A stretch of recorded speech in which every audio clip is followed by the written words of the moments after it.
Ya, awal mulanya Santren Delik sebetulnya kan dulu karena saya sama Mas Agung kepingin ngaji seperti anak kecil lagi. Dengan nama kita Santren Delik Kampung Tobat itu, kata-kata kampung tobatnya itu jadi bermasalah, Kak. Jadi beberapa kali kegiatan sampai ditutup jalannya, dikira aliran-aliran sesat segala macam ya awal karena seolah-olah mereka itu tidak berada dalam sebuah pengajian atau tempat belajar agama, tapi mereka berada di tempat sebuah komunitas yang membuat mereka itu mempunyai teman baru.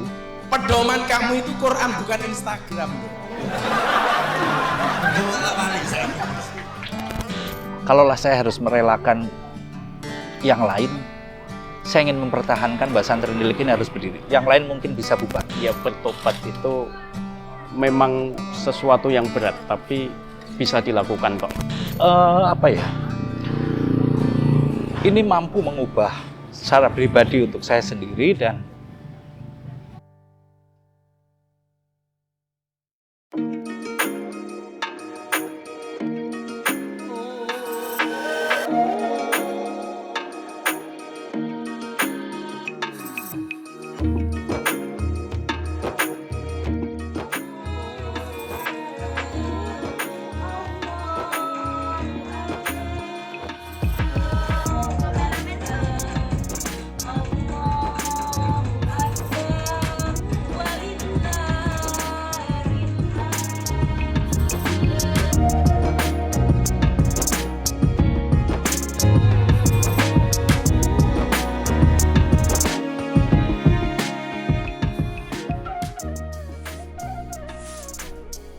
awal mulanya Santren Delik sebetulnya kan dulu karena saya sama Mas Agung kepingin ngaji seperti anak kecil lagi, seperti zaman dulu kala ketika kita pas zaman kecil itu riuh ngaji, riuh dengan kesenangan segala macam. Lalu saat dewasa kami merasa terkejar oleh sebuah kapitalis, sebuah cara-cara yang sangat modern yang kami sendiri tergerus di dalamnya untuk tidak mengenal lagi tentang keriuhan masa kecil.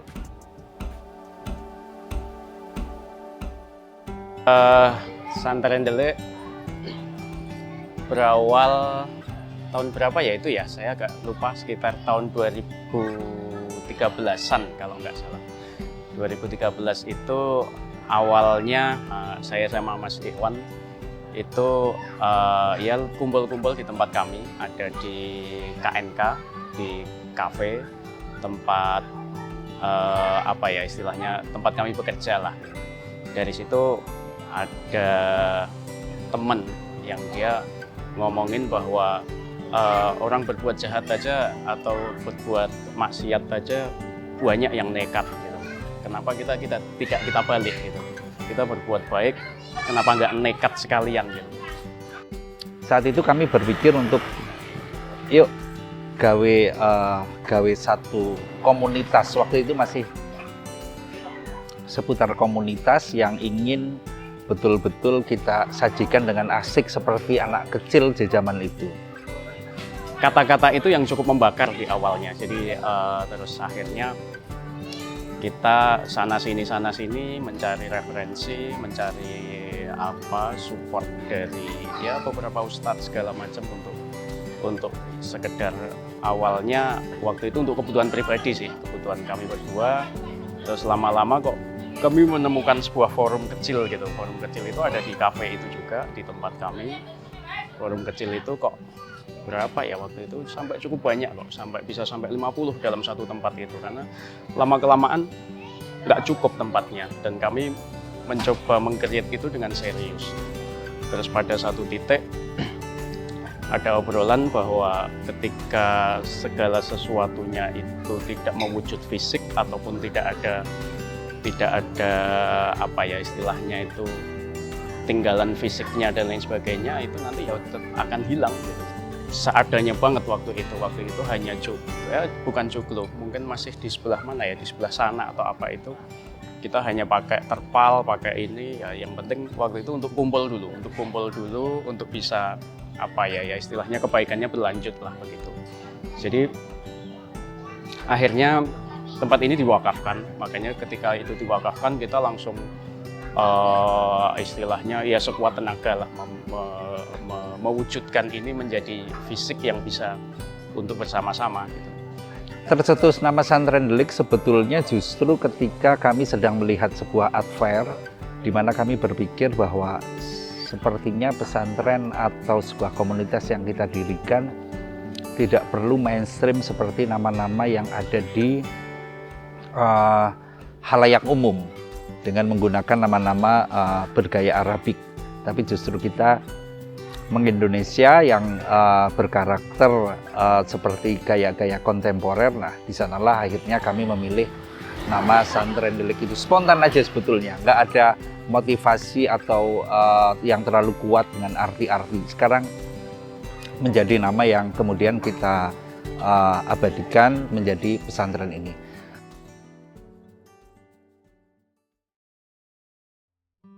Kalau dulu awal mulai pindah ke sini itu pertentangannya luar biasa. Jadi kesulitannya juga karena waktu itu finansial juga mepet, ini mepet, semuanya dengan segala kesederhanaannya kita coba pindah di sini. Jadi tempat ini dulu akses dengan jalan, dengan warga itu cukup jauh. Jadi nggak ada jalan, di depan sini itu nggak ada jalan. Di depan nggak ada jalan, kita harus bikin semacam istilahnya jalan setapahnya masuk dulu. Terus dengan nama kita Santren Delik Kampung Tobat itu, kata-kata Kampung Tobatnya itu jadi bermasalah dengan warga sekitar. Kita dianggap sebagai waktu itu kayak mencoreng nama mereka. Jadi beberapa kali kegiatan sampai ditutup jalannya, di ini, dikira aliran-aliran sesat segala macam ya awal karena waktu itu benar-benar secara fisik masih belum kelihatan. Kita hanya bikin, kita kejar itu hanya pondasi dulu. Cuman ya lama-kelamaan istilahnya penerimaan itu mulai baik karena banyak yang datang juga banyak yang tokoh-tokoh segala macam. Akhirnya buat mereka itu menjadi membanggakan dan itu men-trigger beberapa tempat untuk akhirnya membuat sesuatu juga gitu, mulai dari objek wisata segala macam.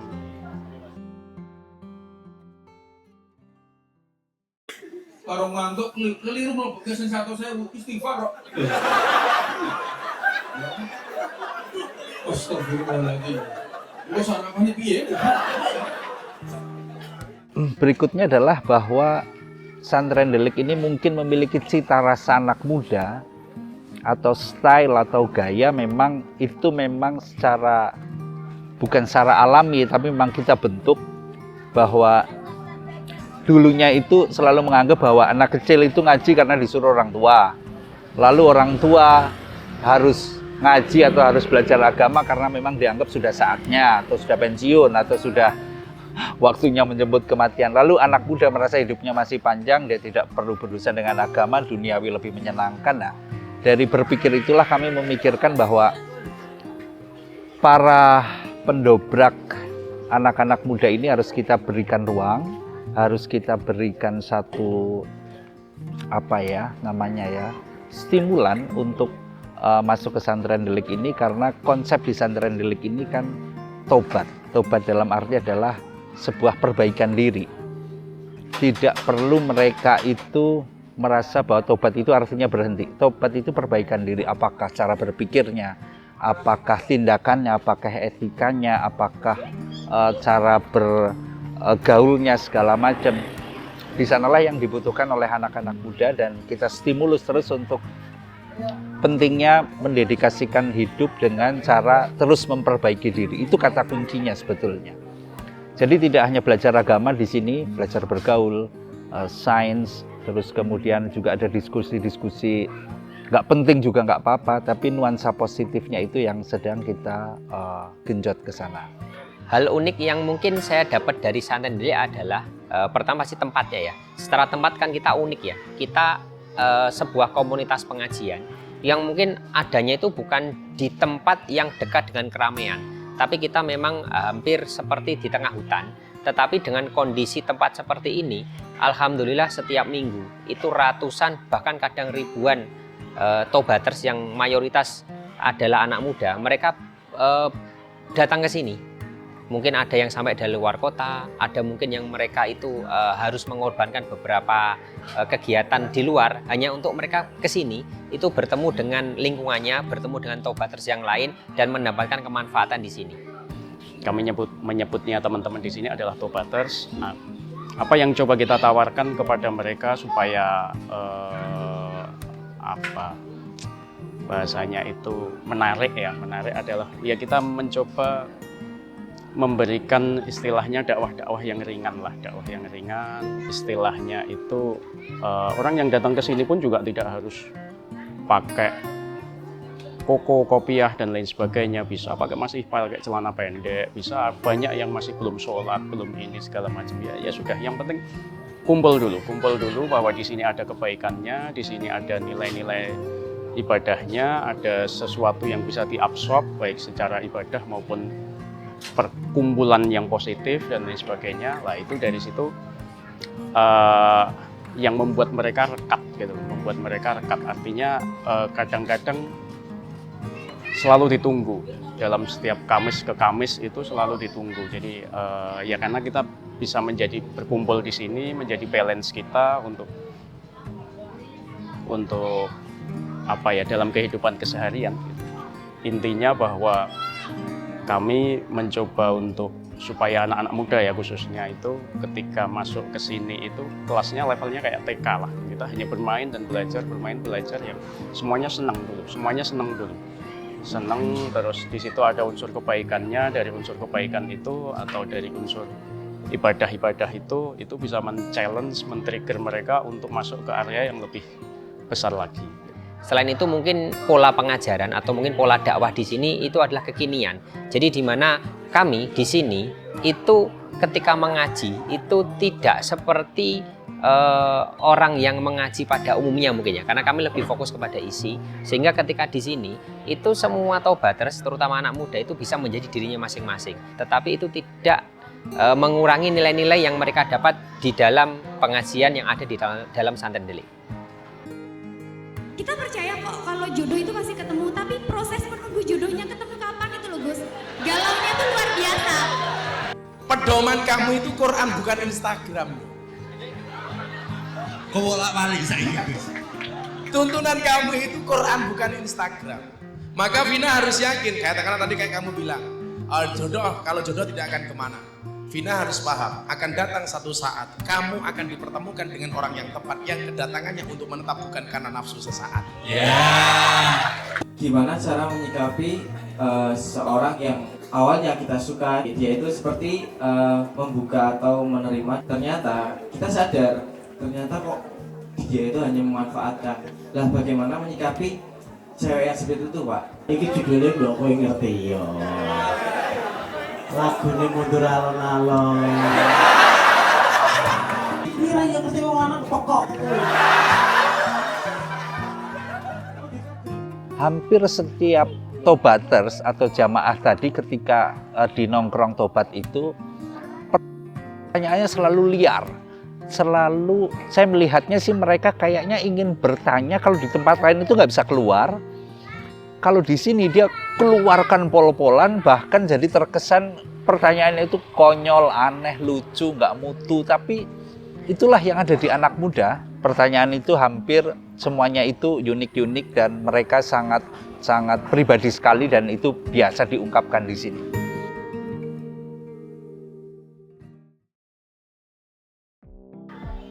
Santen Delik mengetahui bahwa untuk merangkul anak muda itu kita harus tahu apa yang menjadi kebiasaan mereka, apa yang menjadi interest mereka, apa yang menjadi ketertarikan mereka terhadap sesuatu yang ada di lingkungannya.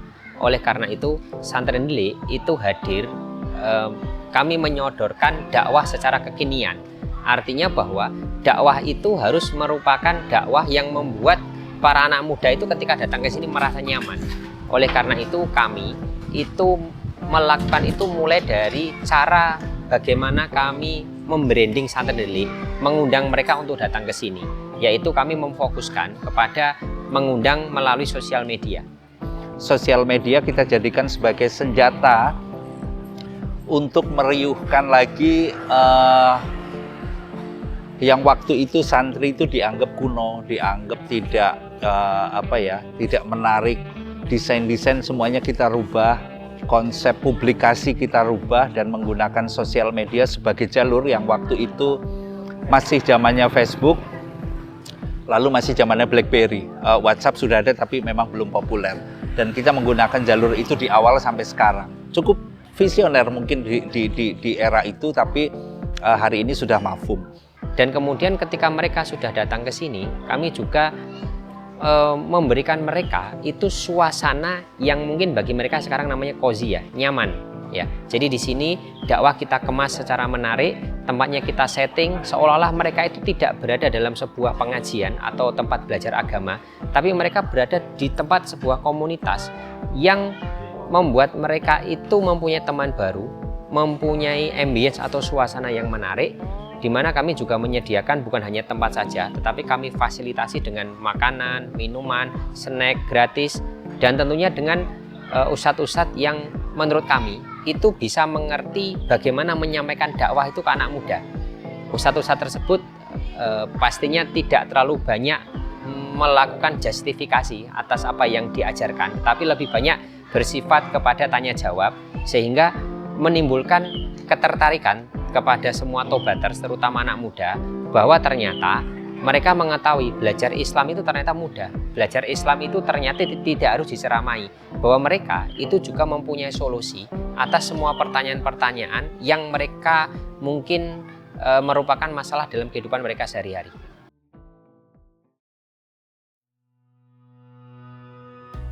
Nah, saya pikir kami sering tidak ingin membahas siapa saja yang mendirikan, karena membahas pendiri selalu mengingatkan pada konsep orang yang mendirikan merasa selalu paling besar. Padahal kita sering merasakan bahwa orang yang menjalankan setelah itu justru yang kadang-kadang kontribusinya lebih banyak. Sehingga saya sering merasa bahwa itu jauh lebih penting untuk kita hargai, bahwa siapapun yang pernah di sini, pernah berkontribusi di sini, itu beliau adalah pendiri. Mereka adalah orang-orang yang terlibat, yang nanti setelah dari sini mereka akan pulang kampung, baik dari ada yang dari Sumatera, dari Papua, dari Kalimantan, di Jawa Tengah, segala macam, untuk mendedikasikan dengan cara-caranya. Di sini lebih kepada menggembleng, sehingga mereka konsepnya merasa memiliki. Sering ada pertanyaan pasti bahwa nggak capek ngurus santren delik. Ya pasti capek. Karena semua di sini kita sebut namanya pasukan ujung tombak. Kalau mau gabung ya siap tombak. Karena di sini tidak mencari keuntungan, kita tidak meminta uang ke jamaah. Semua berbasis betul-betul murni volunteers, murni donatur. Itu yang kita didik.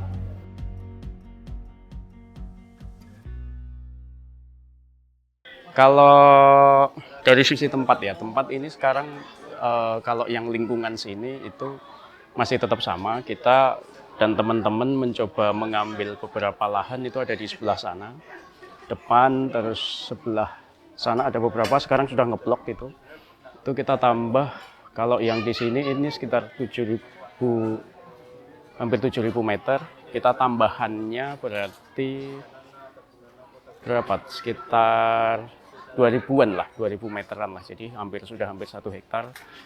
Kita memang kedepannya pengen membuat sekolah untuk pendidikan formalnya, yang sebagai pendidikan formal yang sifatnya apa ya istilahnya alternatif dan eksperimental juga. Artinya kita mulai mengembangkan pola-pola di mana yang bisa kekinian lah, bisa mengikuti zaman, terus bisa diterima dalam kehidupan masyarakat gitu. Jadi yang pengen segera kita wujudkan adalah sekolah. Sekolah itu nanti kita dari yang paling basic. Cuman belum tahu nanti sekolah akan sampai jenjang apa dan lain sebagainya.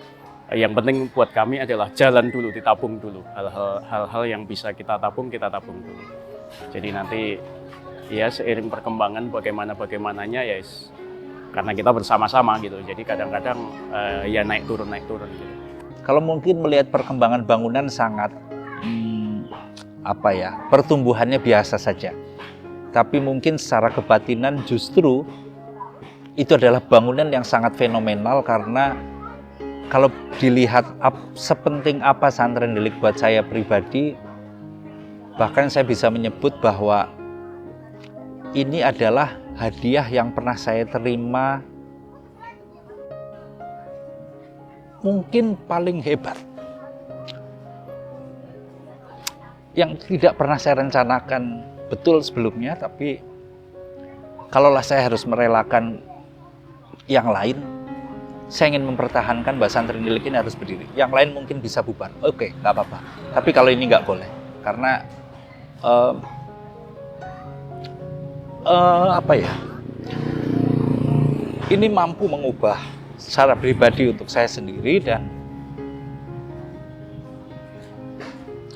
saya berharap ini juga mampu mengantarkan saya secara visi, juga mengubah saya menjadi lebih baik. Tapi yang jelas bahwa kalau di scoring mungkin nilainya tidak bisa saya berikan batasan. Kalau yang lain, apakah itu pekerjaan, bisnis, hobis, semua harus saya kasih batasan, saya harus kasih limit. Untuk di sini saya mencoba untuk tidak punya limit, sehingga saya merasa bahwa ini ruang yang paling penting secara kehidupan. Pesantren Delik buat saya menjadi sangat apa ya, istilahnya sangat penting sekali, karena ya ini sebagai balance hidup saya gitu. Jadi di samping kita bekerja, berbisnis, terus kadang ya kejar-kejaran, kadang ya apa ya istilahnya dalam bisnis itu ya gasak-gasakan sana sini. Ya inilah balancing kita ada di sini. Jadi tempat ini bagi kami sekarang bertumbuh menjadi sebuah apa ya, jejaring yang sangat luar biasa, jejaring yang sangat besar, jejaring yang sangat buat saya pribadi sangat dahsyat lah, karena perkembangannya bisa kemana-mana. Memang kami tidak dapat finansial dari sini ya, kami pure adalah kami yang berada di sini ya mengeluarkan untuk di sini. Jadi cuman jejaring-jejaring yang ada di luar itu sangat support pada bisnis besar kami. Jadi ya ini menjadi sangat penting sekali, karena kemanfaatannya pengen kita perluas, kemanfaatannya pengen kita tumbuhkan, dan kita juga pengen ini bisa terduplikasi di tempat lain.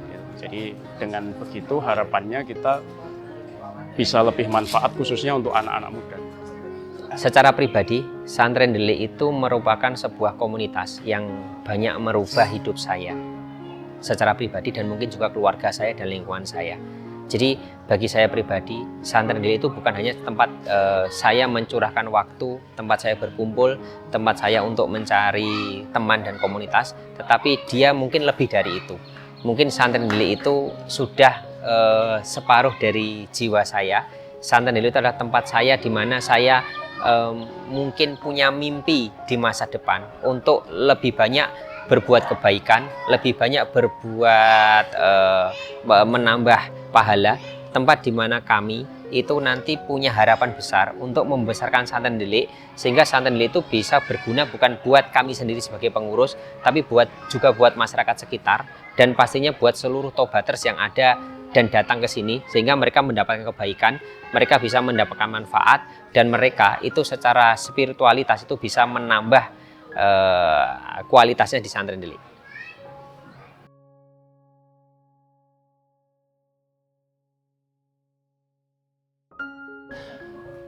Bersama teman-teman akhirnya kami merembuk untuk harus ada masjid. Kita kasih nama masjidnya 1000 Pintu Tobat.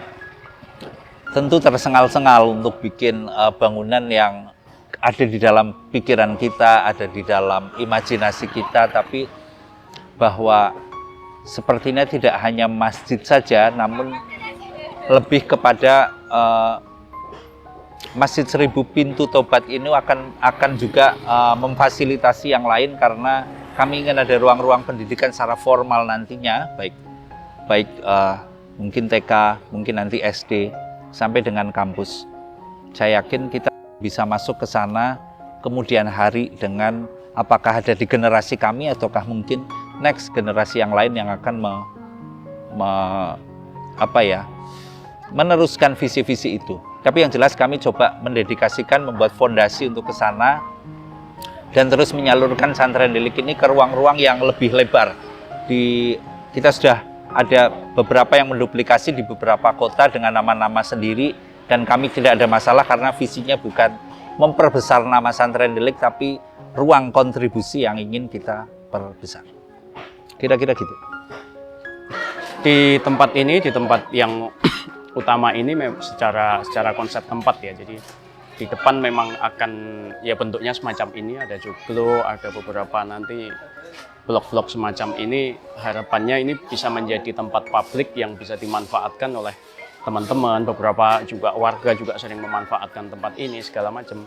Terus di bagian belakang nantinya lebih ke lebih ke wilayah religi. Salah satunya kita sedang istilahnya kita sedang membangun itu, di sana ada masjid yang kita sebut sebagai Masjid 1000 Pintu Tobat, itu dengan filosofi bahwa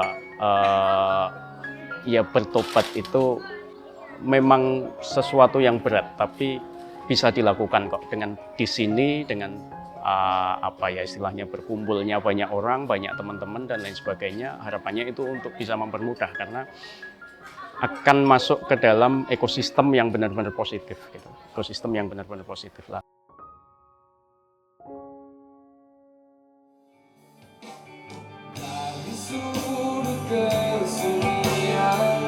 Jarak mata menjelaskan semua saling terkait, semua begitu indah. Mengenai pengisi di Santrendelik yang kalau kita ada nongkrong tobat setiap Kamis malam itu, yang paling sering kita sajikan adalah bagaimana isu-isu terkini. Tentu itu harus bisa diadopsi oleh para pengisi. Sebagian besar memang kalau dilihat hampir semua pengisi bergelar secara akademik cukup baik. Ada mulai dari doktor, profesor bahkan, atau mereka adalah seorang dosen-dosen. Seseorang pernah bertanya, kenapa harus seperti itu? Kenapa nggak mengundang kiai si A, kiai si B, segala macam? Bukan kami tidak ingin, namun karena memang ini isinya anak muda, secara penyajiannya harus logik. Kami juga harus membuang dogma-dogma kuno yang kadang-kadang itu menjadi ilmu yang tidak terkonfirmasi. Ini yang harus kami selenggarakan terus dalam dunia akademiknya lah, kira-kira di Santrendelik layak dipertanggungjawabkan. Apa yang disampaikan juga bukan dogma-dogma masa lalu yang itu mungkin tidak bertanggung jawab secara, kita juga tidak membahas hal yang sifatnya tidak ada rujukan secara logik atau rujukan secara akademis dari Al-Quran ataupun hadis gitu. Jadi sampai hari ini kita mencoba para pengisi ini memiliki kapasitas secara akademik, secara keilmuan yang memang mumpuni dalam arti khusus. Harus kita konfirmasi lebih dulu tentang pengisi-pengisinya ini. Kalaupun ada 1-2 yang memang kami mengundang special guys, itu hanya sebuah refreshment dari teman-teman yang memang punya ide untuk masuk ke sana, dan itu saya pikir sesuatu yang wajar.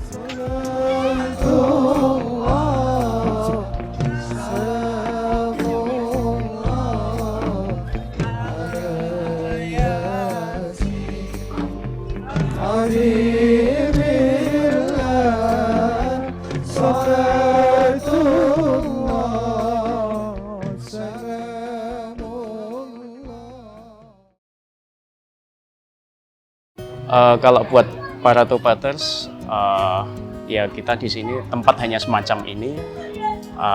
Mari kita manfaatkan tempat ini juga dengan sebaik-baiknya. Nanti harapannya, istilahnya karena kita dalam satu ekosistem yang positif, harapannya ya nanti semuanya bisa mendapatkan vibe-nya untuk berbuat positif juga. Tidak harus di tempat ini, tapi bisa di tempat lain, dan ya menjadi istilahnya spirit dari Santrendelik itu bisa dibawa ke kehidupan sehari-hari gitu. intinya adalah ya manfaat gitu. Manfaat dengan basic-basic agama, basic-basic religi yang baik gitu. Ya, untuk para tobaters dimanapun, kami selalu menganggap bahwa kesuksesan orang belajar adalah tingkat merasa kurang, merasa dia semakin bodoh ketika belajar. Itu adalah satu ciri-ciri kesuksesan orang belajar. Maka ketika para tobaters itu hadir ke Santren Delik, harapan saya kepada para tobaters adalah, saya tahu mereka tidak akan lama di sini karena memang asal kotanya masing-masing. Dia akan pulang, akan membuat satu ruang-ruang yang mungkin mirip, tidak harus sama, dan mereka mendirikan itu dengan cara-caranya, mampu menduplikasi kebaikan-kebaikannya dengan versi yang tentu lebih baik. Bukan tidak harus sama seperti yang ada di sini. Dan yang kedua adalah bahwa ini didedikasikan untuk semua tobaters, bukan untuk kami, bukan untuk yang hanya hadir di sini saja.